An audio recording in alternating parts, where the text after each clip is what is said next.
जो ताल्लुकात हैं बशीर मेमन साहब के पीपल्स पार्टी के साथ, इससे तो सब बखूबी वाकिफ़ हैं, आप भी वाकिफ़ होंगे। तो ये एक तरह की सिग्नलिंग नहीं है कि साद रफ़ीक साहब कह रहे हैं उन पर काफ़ी पहले से नज़र थी, और बशीर मेमन साहब के तो हालात बड़े टफ हो गए थे पीपल्स पार्टी के साथ, वो JIT को जब उन्होंने हेड किया। तो क्या ये क्लियर कट पीपल्स पार्टी के लिए मैसेज नहीं है कि मतलब आप लेवल प्लेइंग फील्ड ज़्यादा मांगेंगे तो हम सिंध के अंदर भी जो है वो खुल के आ जाएंगे जिस तरह पंजाब के अंदर?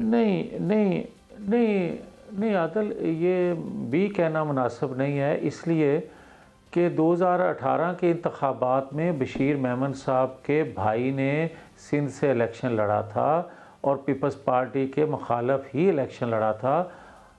आज नहीं, बहुत अरसे से बशीर मेमन साहब भी ख्वाहिश रखते थे, हम भी यकीनन उन पे काम कर रहे थे कि मुस्लिम लीग को वहाँ एक ऐसे नाम की या ऐसे जो मेहनत करने वाले, जो जमातों को समझने वाले, पॉलिटिकल अप्रोच रखने वाले, टाइम देने वाले लोग जो हैं उनकी ज़रूरत थी सिंध में, जिस वजह से हमने मुतहर्रिक लोगों को इस दफ़ा जमात के अहदेदार बनाया। और जहाँ तक तल्लक है JIT का या किसी ऐसे जो आप 2 बार कह चुके हैं, तो देखें सर्विस में होते हुए अदारा कोई ज़िम्मेदारी लगाता है या अदारे लगाते हैं तो लोग जो आइन कानून के मुताबिक समझते हैं तो वो फ़ैसले देते हैं।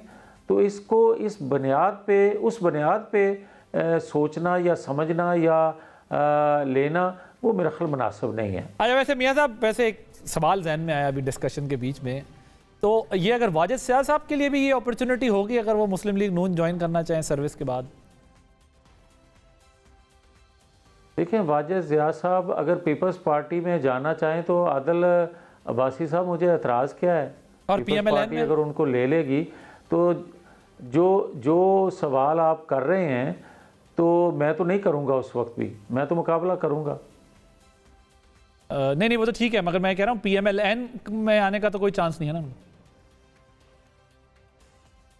मैं तो आदिल शाह ज़ेब, आपके सवाल पे भी हैरत ज़रूर आदिल अब्बासी सर रखता हूँ। तो मेरा सवाल के साथ मेरा नाम भी भूल गए साहब।